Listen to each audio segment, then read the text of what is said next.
Hello and welcome to Switzer Investing. I'm Peter Switzer. Thanks for joining me. And tonight we have a really interesting show. First up, we have the MD of Webjet, John Guscic. After you listen to this interview, I think you'll be fairly positive on the company, but it's up to you to make that decision. But I found it a very interesting interview about where this company is going. And then we talked to Dan Annam of Cosmos Asset Management. Now they've created a ETF based on Bitcoin and the miners of Bitcoin. It's been going for about a month on the Aussie stock market, and its ticker code is DIGA, D-I-G-A. Dan explains what this ETF's all about. It's not a pure play with Bitcoin. It's actually dealing with the companies that actually mine Bitcoin. Very interesting subject as well. And I'm saying very interesting all the time, but this is very interesting. And then we talked to Ron Shamgar of Taman Asset Management. EML is a company that I've liked. This was clobbered by the Irish Central Bank. The share price really went for a dive in May. Well, the Irish Central Bank has started to be nice to EML, and its share price really rocketed up today. Ron Shamgar actually holds EML in his fund, and he's going to talk to us about what the prospects are for the company. And then Charles Tarbey, the founder of Century 21, looks at the stock, at the real estate market right now, looks at what's going on, and he's seeing lots of supply coming on the market. So anyone in the market to sell a property or buy a property will want to hear what Charles has to say. So that's the show. Let's kick off now with John Guscic, MD of Webjet.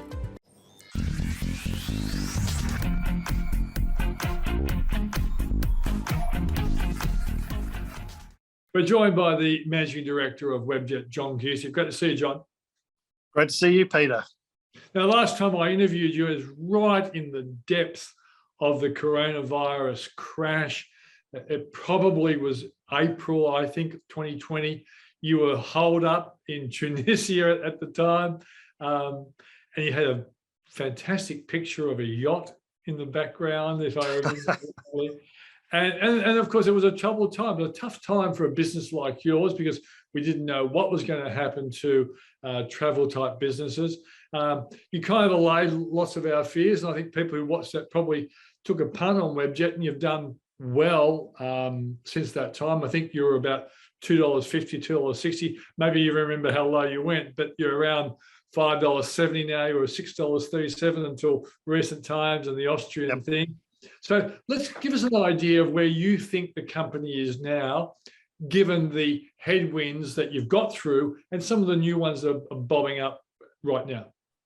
All right, so I will spend 20 seconds or so just to go back to those dim, dark days of April 2020, where it was a near-death experience for the business. So we had to recapitalize, and we got a substantial injection of a lot more shares into the company, which gave us the breathing room to operate. And thankfully, that, in conjunction with a convertible note that we've subsequently raised, puts us in an incredibly privileged position to have circa 450 million on the balance sheet and an ability to do things that many other travel businesses can't.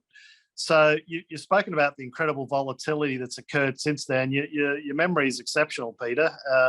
We were trading 250 day one after that recapitalization, and it's been a volatile journey. But if you were with us from that day, you've seen a more than doubling of your money, and we're obviously thankful for the incredible retail support that we've had over the last 12 or 18 months, which I've spoken to you previously about. It's dramatically different, the component of our share register, compared to what it was pre-COVID, with a lot more individuals investing into Webjet. Now, where we are today is in a great position for the recovery, because what's happened is as follows, and this is a high-level summation of forget about what happens in Austria today, forget about what's going to happen in Germany tomorrow. If you roll forward 6 to 12 months, this is what the world looks like for us. The competitive dynamic has changed. A lot of our traditional competitors have been substantially weakened, notwithstanding all the difficulty I described about our capital raising back in April of 2020.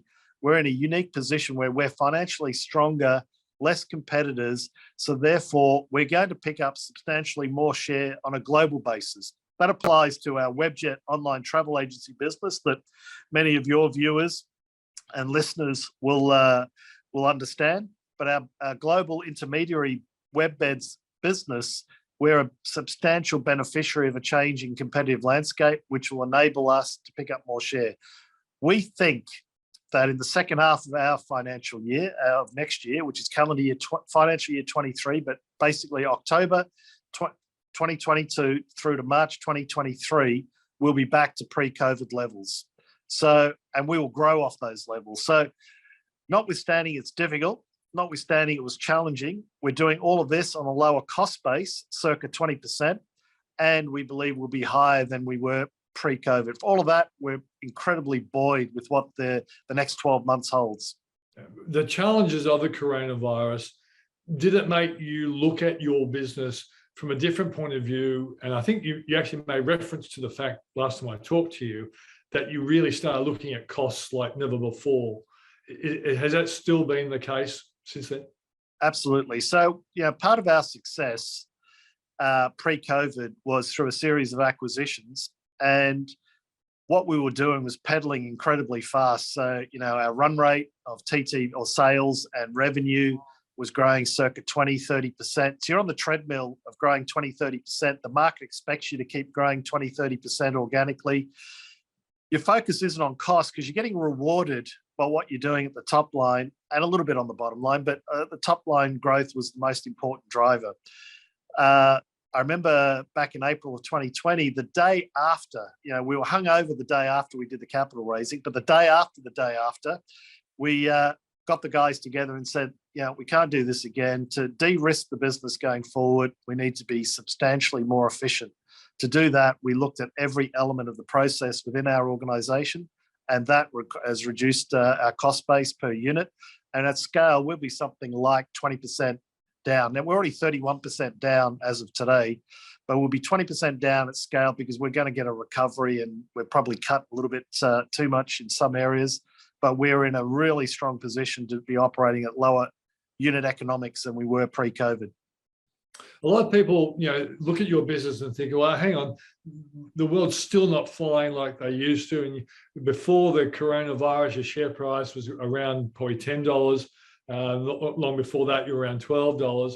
But I think you should explain to people what is the biggest chunk of your business, or what's the fastest growing part of your business nowadays, so they fully understand the diversification that's happened over time. Sure. So, as you rightly identified, most of our people know us by the online travel agency brand and the Webjet red, the aircraft with the tail on it that looks like a mouse. So everyone understands who we are from our history over the last 20 odd years. But in 2013, we built a new division headquartered out of Dubai. And to put it into contrast, pre-COVID, it was doing circa 2.5 billion in sales, and our Australian online travel agency business was doing a touch over 1 billion. So it's more than double the size, and it was much faster growing than our Australian business. Now, what that does is we provide hotel rooms for anyone who sells a hotel. So you can go to a competitor online travel agency, get a hotel. It might be being supplied to them by Webbeds, which is the division we're talking about. You can go to a retail travel agency, you can go to a corporate travel agency, you can go to a tour operator, etc. So anyone that sells a hotel room needs to get supply, and they don't have a one-to-one relationship with every hotel company. They have an aggregator like us that puts all of that through a pipe and downloads it into their technologies. That's what we do. That's the value proposition we have, and that business is growing. So that's a global business. In the past, it was sort of skewed 50% Europe, 20% Middle East, sort of 30% Asia, and a tiny little bit in the Americas. What we're now seeing is we've invested in the US, and we've now got roughly a quarter of our business coming from the US, and Europe has recovered first, and Middle East is now in the last couple of months starting to see some recovery, and Asia Pacific is still pretty dormant. So great opportunity. Now, where we're traveling as of December, our expectation is we'll be greater than 70% of pre-COVID levels in December, but I reckon the market's only recovered at a global basis in travel circa 45%. So we're 50% above the market recovery, and we think we can continue that momentum over the journey. When you first started talking about your bed business, if I put it that way, it seemed to me that you were talking business beds in particular, but listening to you there, it sounds like you diversified even into, if you're providing beds for travel agents, I guess you're doing retail as well. Absolutely. We've still got a largest component is circa 80% of leisure travelers and roughly 20% of corporate travelers. But yeah, you're right. It's a bed business through multiple distribution points from retail to the rest that I described. Yeah. So I guess a big uplift for the business will be when business starts traveling again, big time. Absolutely. They pay more, don't they? They effectively buy more per head, and they pay more as well. Absolutely. So historically, our largest market is the Middle East for corporate travel. So that's been pretty moribund for a long time. The opportunity in North America, I spoke about the investment we made in the States. That was non-existent for us pre-COVID. That's going to be a big opportunity. So you're right, as corporates come online, and Asia Pacific has always been a strong corporate market as well. As corporates come online, we expect a big uptick in average booking values and in number of bookings. Now, I would have figured for a business like you, and all businesses are into risk management, but ultimately you having a very good handle on what's going to happen to infections in Europe in particular and vaccinations. What's your best guess? I know it's a guess, but you guys should be looking at this more intensively than normal people. What do you think is going to happen in Austria, Germany, and Europe generally? Because that's going to have an impact on your business, isn't it? It hasn't as of today. So I can tell you, as of yesterday's bookings, our growth rate continues to accelerate. So it hasn't impacted it yet. Clearly, in those markets, it will impact it over the next few months. But what we're seeing is it's more than being compensated for transatlantic travel, which has just opened up on the 8th of November from memory. So as a consequence, you're seeing that is greater than the impact of declining Austrian sales. Let's assume this rolls out into 4 or 5 of the neighbouring countries to Austria over the next 2 to 3 months. What I think will happen is you'll see that being compensated by the rest of Asia opening up and giving us an opportunity. So it's not going to have the impact that it did have, because that it would have had 12 months ago when the world was synchronously going into lockdown. We're no longer in that. Yeah, we've got markets like Australia is the best example. We're opening up. Some markets are shutting down. Asia Pacific is opening up. A smaller number of markets are shutting down. So at the moment, it doesn't have a near-term impact on our earnings.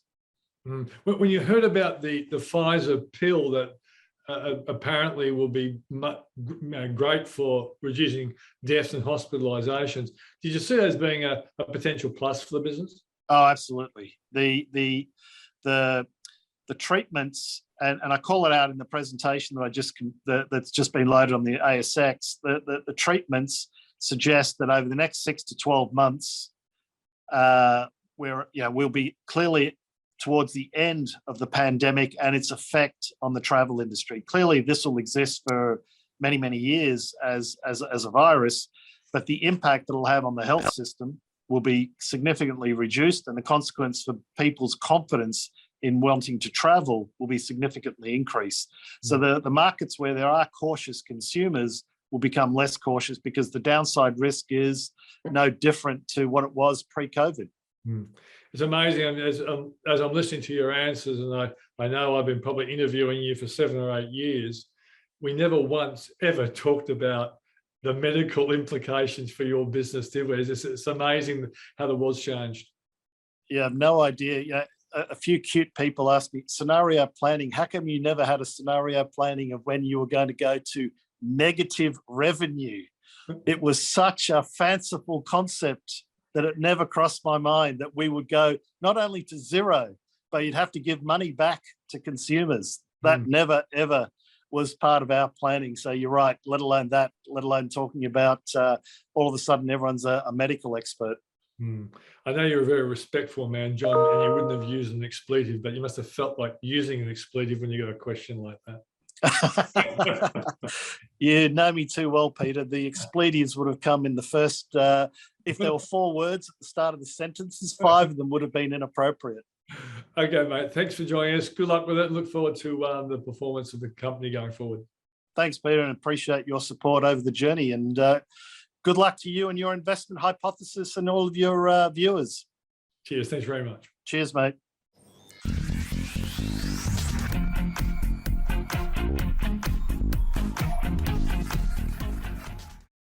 Well, I think the only thing more popular than Bitcoin and cryptocurrencies nowadays is conversations about net zero emissions and Glasgow. And to talk about a new product on the Australian stock market that is linked to cryptocurrency, we have Dan Annam from Cosmos Asset Management. Dan, thanks for coming on the show. Thanks for having me, Peter. So why don't you tell us about what you guys are doing to give investors exposure to the cryptocurrency world? Yeah, absolutely. So by way of background, Cosmos Asset Management was set up to really look at the innovation that's happening in the digital currency asset class, and how can we really think about delivering that exposure and giving access to Australian investors through the ETF wrapper. Yeah. And the team that came together was really was assembled based on the expertise on funds management, digital mining, and ETFs. Right. So my background has been in ETFs over the past 15 years, both in the days in the US as well as in Australia over the last 5 years. The founding partner for Cosmos Asset Management runs a global digital miners business, first Australian digital miner to actually list in the US under the ticker MEGA, Mawson's Infrastructure. Cosmos Asset Management was one of the first issuers to apply for a Bitcoin ETF in the market about 18 months ago. That's what really kicked off the conversation about how can we get this asset class in the market.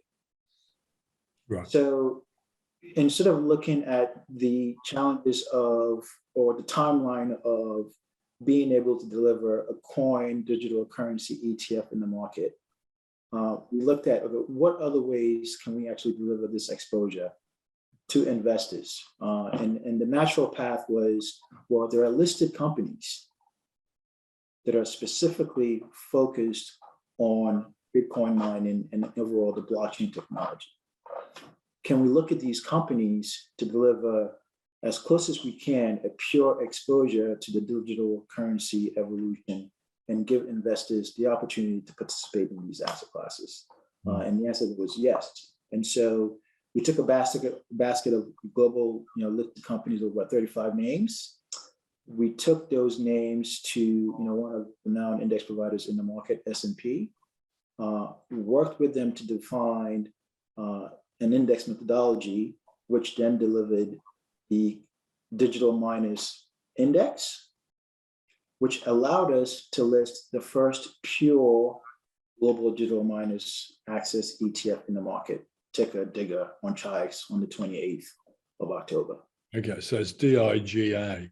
What did it list at, and what is the price now, mate? Yeah, so DIGA listed at a price of $5. Yep. It is now trading just over $6. So the performance, as I look at it, just based on NAV, is delivered over 20% since its listing. Okay. What has been the real life correlation between DIGA and Bitcoin's unit price? Yeah, great question. Again, in focusing on the methodology and trying to deliver your digital currency product to market, what we learned by assessing the basket and correlation to Bitcoin, Ethereum, and some of the coins, the Global Digital Miners Index has a 0.75 correlation to Bitcoin, and fairly close correlation to Ethereum as well. So high correlation to Bitcoin. When we look at it from a traditional asset class perspective, and the conversation in the market now is Bitcoin is going to be the next store of value. Currently, gold is the next store, is the store of value for many investors. But when we look at the correlation of Bitcoin to gold, it's in the sub 0.10. Right? And we look at traditional asset classes, the ASX 200, it sits in that same space. So we think the miners is a great opportunity for investors to get diversification.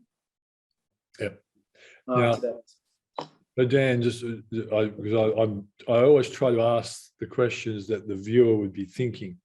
So, are we saying then, with this wonderful world of Bitcoin price rises, let's imagine Bitcoin goes up by $100,000, as some, plenty of smart people have predicted.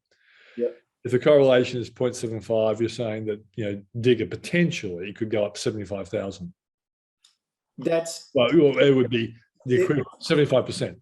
Yes, precisely, and that's what should happen. But in actuality, when you look at the economics of the miners and how the miners operate, what we tend to see is when Bitcoin rallies, right, the miners actually tend to deliver 2x that return of the Bitcoin price.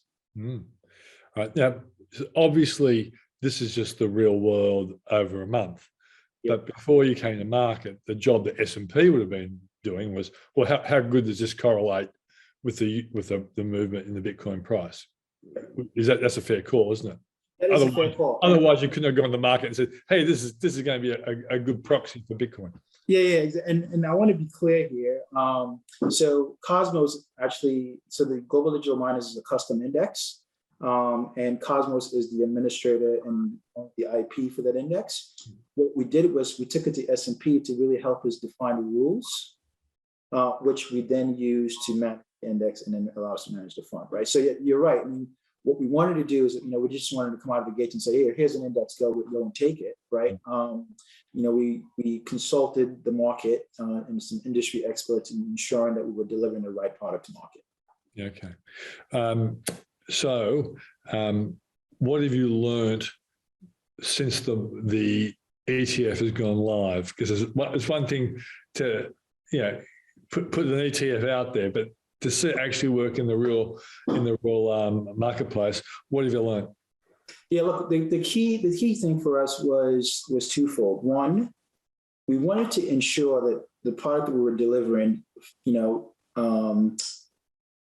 felt true to what the digital currency is meant to deliver in the market. And so to that point, we're very proud with how the product is behaving and delivering the returns as expected, right? So when we listed the product, which was on the 28th of October, what we saw from that time period was we saw the Bitcoin price rally almost to 69,000, right? Yep. And in the vein of how that product is meant to perform, we also saw the performance of Digger, right, rally 25% in the first 5 days. Right. So from a design perspective, we were really proud to see that the exposure kept to the true to label of delivering cryptocurrency exposure and having a high correlation to Bitcoin. So that we were proud of that. Yeah. Again, it's early days, but again, another proof point was we recently had a rebalance, which is when the fund needs to manage to the index rebalance to ensure that it's tracking the index. And again, we were very proud how we were able to actually replicate the rebalance of the index to the fund, right? So currently we have 17 names in the index. When I look at the performance of the Digital Miners Index relative to Digger, as measured by NAV, we're spot on. We're tracking the index as intended. right? So, I mean, we've got a long ways to go, but, again, the key for us was ensuring that we designed a product that gave investors that exposure, but also actually being able to manage against that index. And we've been able to do that. Dan, you're not a newcomer to this industry. And of course, we could be talking to newcomers to investing. And so it would be perfect for you, and you'd have a much bigger smile on your face if Digger had been going, say, for 3 or 4 years, and you really had tested it out. So all we can say at this point in time, after a month, it basically is performing how you hoped it would. But you'd love to have seen it through a crash. You would have loved to have seen it through a boom and all that sort of stuff. So it's early days, but what you're really saying is that so far, so good. Yeah, so far, so good. And look, I mean, since we launched the product, right, we've seen the Bitcoin price correct from 69 now down to 57, right? And it's been a similar correction in Digger, right? We saw it rally from that listing price of $5 all the way to around $7, and now it's stepped back down, trading around like the $6 range, right? And so again, it's mimicking the exposure as intended, and it all has to do with the exposure and the index methodology that's been designed. So, one of there are 4 criteria for security to be included in the Global Digital Miners Index. And the first one is the security or the company has to be listed on a global national exchange, similar like NASDAQ or the London Stock Exchange or the Toronto Stock Exchange or the ASX or TRIX, right? So long as the security is listed on those markets, they get the tick to be included in the index. The other 2 components, which were really critical in designing the product, was just really think about liquidity. We looked at the ETF liquidity of the Australian market. So in general, at the top end, some of the mature products are trading about 30 to 35 million a day. And we wanted to ensure that we could actually deliver that liquidity for the Australian market within Digger. And so we set the rules of ensuring that for a security to be included in the index, it had to have a minimum 100 million in market capitalization, USD. The second rule there is it had to have, at a median, 1 million USD trading dollar volume. Those 2 components allows us to be able to trade between 35 to 40 million AUD a day in the underlying basket, right? So we're actually able to support the volumes that the Australian ETF ecosystem produces. Last but not least, and this is really the critical part of the exposure and why, again, the design to get just a pure exposure to cryptocurrency is that the business had to generate at a minimum 80% or more of their revenue from Bitcoin mining or digital currency mining or infrastructure. Yeah. That is really the key in being able to give investors that want to get access to the coin, but can't, or they can by going to open up a wallet, which can be risky. Having that high revenue basically gives a high correlation to the coin, and then gives investors an indirect exposure to the businesses involved in cryptocurrency. Okay. Well, one last question, mate. Clearly Bitcoin has been linked to the tech stocks, and of course the tech stocks at the moment suffer every time the bond yields go up, and of course I think we're going to be stuck with bond yields going up and down until there are no more lockdowns and all those things. So if they ever stop.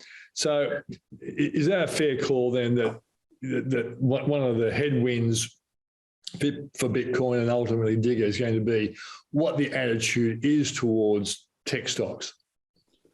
Look, I mean, I actually have a different opinion on it when I look at it, right? And the way I look at it is, if we are all, and I think that's the majority of the participants in Bitcoin are sort of have the same view, and we're starting to see the network increase.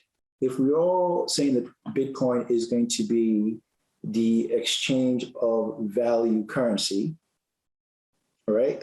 Yeah. And at the moment, the market cap for that exchange of value for currency is 1 trillion, just over 1 trillion. Yeah.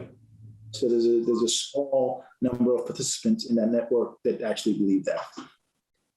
At the second level, if we think about what we currently use as store of value, or preservation of wealth, and we look at gold, right? The market cap for gold is 11 trillion, right?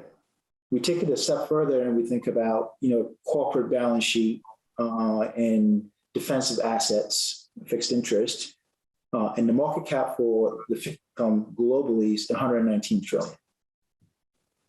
Yeah. If we start to see corporations that have been starved for yield on their cash balance sheet, okay, slowly, and we've seen some institutions actually adopt it, slowly start to think about Bitcoin as whether an inflation hedge or a better exposure to treasury balance sheet, I think there's a great opportunity for the Bitcoin asset class and the Bitcoin price down the road. So let's just hypothetically, let's say of the, whether the 11 trillion in assets in gold or maybe the 119 trillion in fixed interest of corporation, of which, some corporations hold cash as part of that, their balance sheet. Let's say 5% of those assets decided to shift to Bitcoin.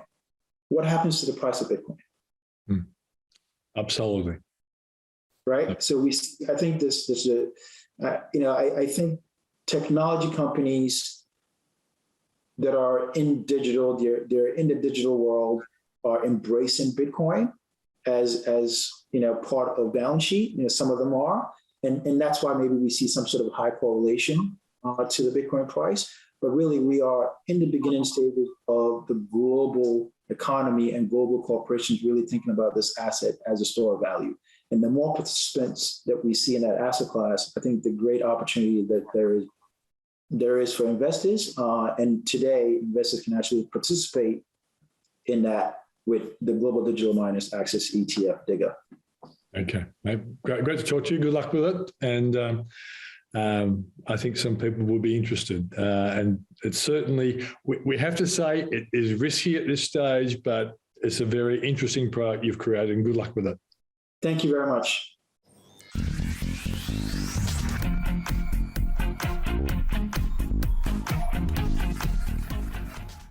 Well, big news today. EML got some good news out of Ireland. Ron Shamgar of Taman Asset Management was pretty happy, judging from his tweet. Ron, what's your take on what you read today and the position of the company going forward? Yeah, sure. Hi, Peter. Well, look, finally got some good news on EML today. So obviously, since May, when the Central Bank of Ireland, which basically regulates the e-money license for a subsidiary of EML called Prepaid Financial Services, which essentially runs all the programs in Europe outside of the UK.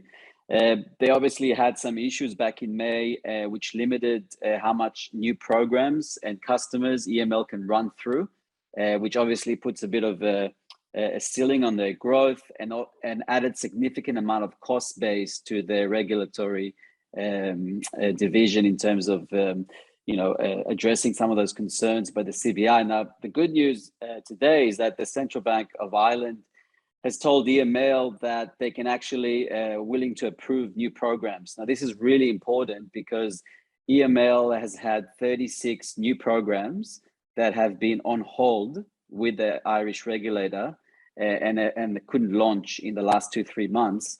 And obviously, the longer it delays, you lose some of that revenue and implementation revenue this year, but also there's a chance that some of these customers will eventually go to another provider. So the good news today, all these programs can be put through.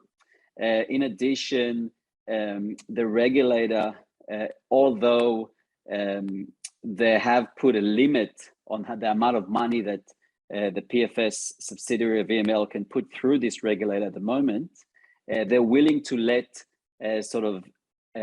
what EML is doing. They're basically taking out very high volume, low margin business and replacing it with new programs that are much higher margin to EML. So that will basically, the Central Bank of Ireland has allowed them to do this. So basically replacing business that's basically making you no money and you're putting in new business, it's making you a lot of money. And that's really the key here. And I think this is what the market likes. Also, there was a comment there. So obviously, EML is going through a remediation process with the Central Bank of Ireland. So essentially addressing all the issues that the Central Bank of Ireland had in terms of how they, process, they look at anti-money laundering and counter-terrorism and all kinds of things. And they're basically saying, well, we're going to let a third party review how you do things over the next 12 months. And we may decide earlier than 12 months to remove any restrictions on your license. So that's further good news. So what I think happens now is that the larger institutional investors in the stock have shied away from buying this company because of this uncertainty. Now that uncertainty has really kind of been removed, and EML can start growing again, I think they're all coming back buying the stock. And there's probably a lot of short covering today in the stock. I think it was the top 20th stock that's on the short list on the ASX. So some short covering there. And then I think, their EBITDA guidance for this year, which was $58 to $65 million, which they reaffirmed at the AGM, I think now most likely it comes in at the top end. So I think we'll see some broker upgrades. And then, in the background, which I think no one's really talking about, but EML actually has other licenses in other jurisdictions in Europe. They cannot currently run these prepaid programs on these licenses like in Central Bank of Ireland, but they can apply for sort of an upgraded license in Spain or in France. And basically what they can do is, it might take 4 months, 5 months, and then they can essentially switch over most of the large programs from the CBI in Ireland to a new jurisdiction, plus put in all the new business that they get in the future. And basically the Central Bank of Ireland issue becomes a non-issue. And so I think that that's what the market maybe doesn't really understand. And it's something that I'm sure the management team is doing it quietly behind the scenes. Yeah. Do you expect that, for those people who don't know the full story, in a sense, it was the acquisition had made the mistakes that got the company offside with the Bank of Ireland. It wasn't EML so much. It was the fact that they picked up a company that had been doing practices that were not given the tick by the central bank. Is that correct? No. So this is another thing that I think investors don't really understand. So what happened was PFS, which was acquired by EML last year, was regulated in the UK. Now, there's never been any issue in the UK, and there hasn't been any issue in the UK since. Now, what happened at the time of the acquisition, Brexit was also happening. And so any program that was outside of the UK had to run on an e-money license outside of the UK. And now Ireland at the time was promoting itself as like a nirvana for fintechs. Come to us, bring employment, we'll happily regulate you. So EML thought, well, Ireland is a really credible country in Europe. We'll apply for a license there. And what happened? They transitioned all these programs, which were growing really fast through 2020. And then comes early 2021, and the Central Bank of Ireland suddenly sees, billions of euro of money coming through this license from this entity they never heard of called PFS. So they decide to review it. And essentially, they haven't found a single breach. Not a single breach has been found. And essentially what it is the Central Bank of Ireland does not want to regulate a high growth fintech. They don't want to take the risk. And that's really what it comes down to. But they're still yet to find a single breach. So, and that's part of the reason why you think that EML will look for another domain to run this business out of. 100%. They, in fact, a large part of the PFS European business is in Spain, and now obviously in France. They bought the open banking business Centennial. So I think 100% within 6 months, the Central Bank of Ireland will be a non-event. All right. Now, Ron, I know when I first started, when I first invested in EML and started talking about, I always saw it as being a reopening type play, but we know it's diversified over the period since the coronavirus hit the stock market. But I still presume there still must be some reopening upside for a company like EML. Is that a fair call? Yeah, so historically it used to be basically a shopping mall gift card business. In fact, they're the biggest gift card shopping mall business in the world. Obviously, that is now becoming a smaller and smaller part of the business, but it's still a very profitable part of the business. So essentially, in that sort of December quarter, the Christmas quarter, where that's where the majority of these cards are bought, it still makes up about $20 million of gross profit for EML every year. So it's still quite material, and obviously with countries reopening around the world now, more importantly, they're mostly in Europe and North America, and they've reopened. So as long as we don't see renewed lockdowns over there going into Christmas, and obviously we've seen something in Austria, but the main sort of countries, then yes, they will benefit from this reopening thematic. But I think that as their business grows, the shopping mall gift card business is going to go smaller and smaller, and they might even sell it in future, I think, and focus on that prepaid reloadable business, and obviously the new open banking business that they bought, which is actually a massive opportunity. Okay, all right, let's move away from EML. Have there been any recent acquisitions to your fund that you think has upside? Always. Yeah. I wouldn't have asked that question, I figure, unless you had an answer. Yeah, look, there's been quite a few stocks that we like. I mean, I guess there's obviously sort of reopening thematic stocks that we like. There's one, for example, which is Apollo Tourism Holdings, which is essentially a camper van, a retailer and rental business in Australia, New Zealand, Canada, and Europe. I think that's a great play on this reopening thematic. Not only, obviously people being able to go out and travel and rent camper vans, but also people maybe more staying within sort of Australia and holidaying locally or domestically, and sort of renting those camper vans. Pre-COVID, about 3 years ago, this company was making $70 million of EBITDA, and their current market cap is about $100 million. So it's an interesting one if you believe in that thematic. Yeah. All right, mate. Great. Thanks for giving us your views on EML, and let's just hope the future remains positive for the company. Thanks, Peter.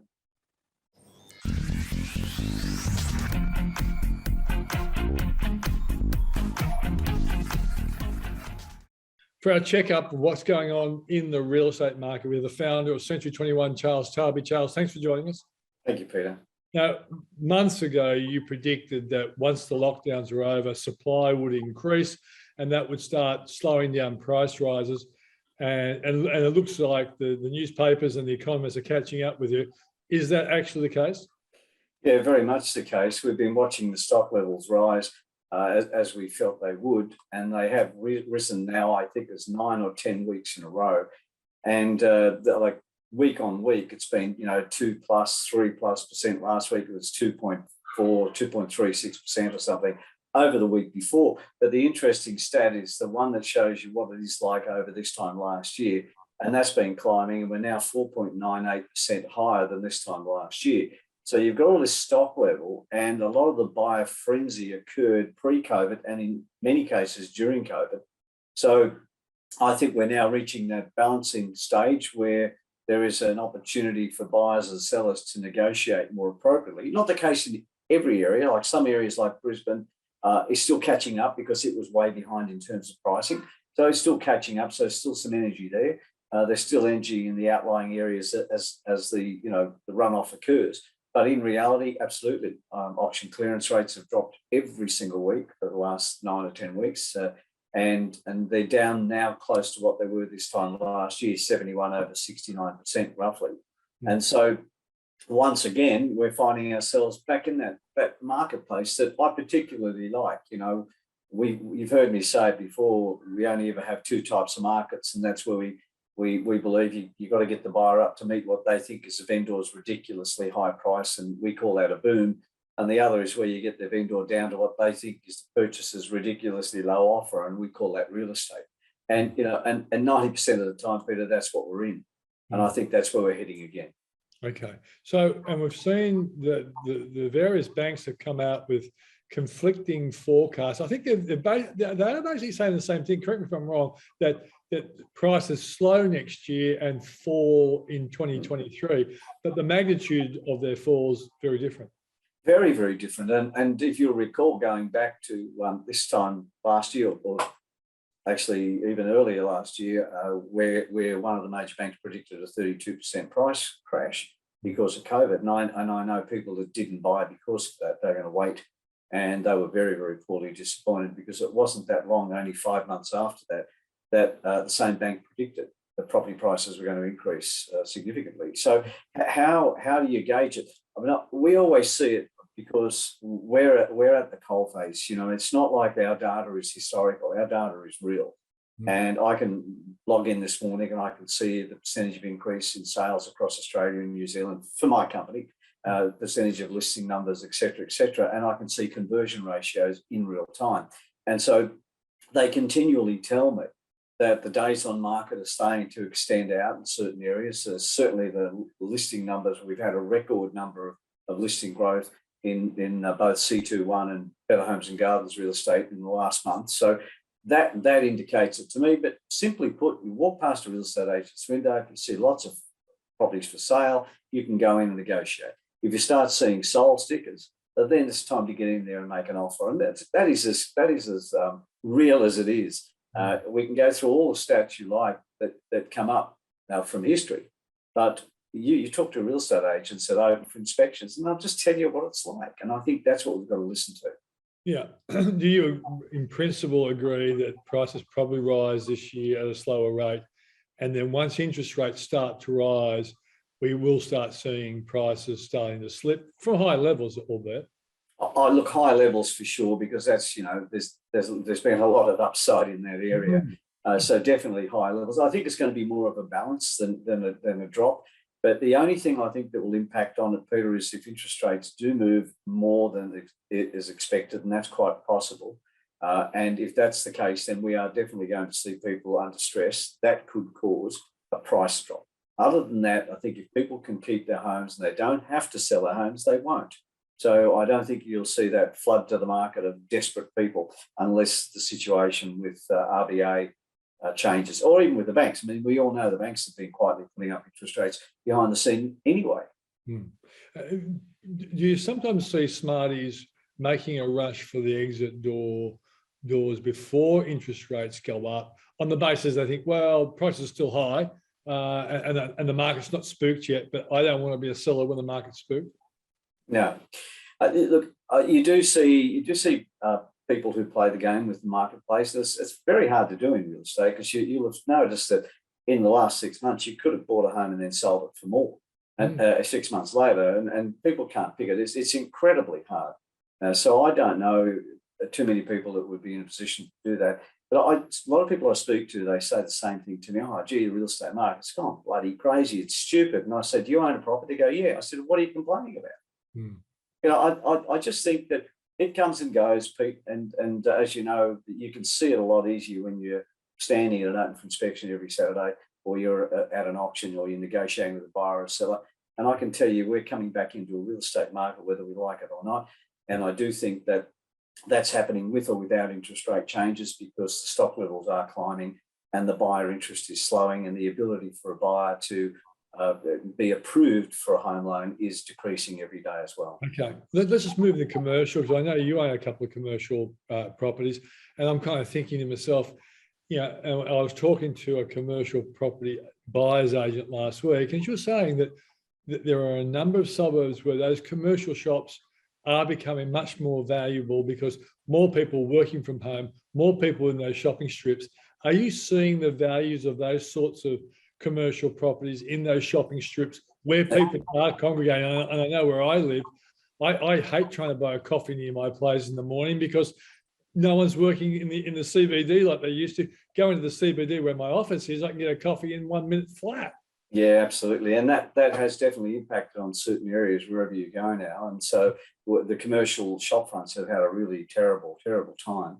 They're getting a little bit of an opportunity now. But Peter, I also think that the movement back from working from home is also going to change. I think a lot of people love working from home, but some of them are getting really sick of working from home too much. And I think that we've changed our policy in my business. You know, you can come in 3 days and work from home too. It's always subject to how much work you get done. So from us not having anybody in the office to us taking it to 3 days and 4 days a week starting to occur. So I think you'll see there will be movement back into the city, and the suburbs will flatten out a bit. But right now, honestly, everywhere you go, you're bumping into people. You're absolutely right. I do think that will settle down. Okay. Charles, thanks for joining us. Thanks, Peter. And that's Charles Tarbey of Century 21. If you want to know more about us, go to switzerreport.com.au, and that's where you can see some more in-depth analysis of different stocks that our experts are interested in, either to buy them or to sell them. That's switzerreport.com.au. I'm Peter Switzer. Thanks for joining me. See you on Monday.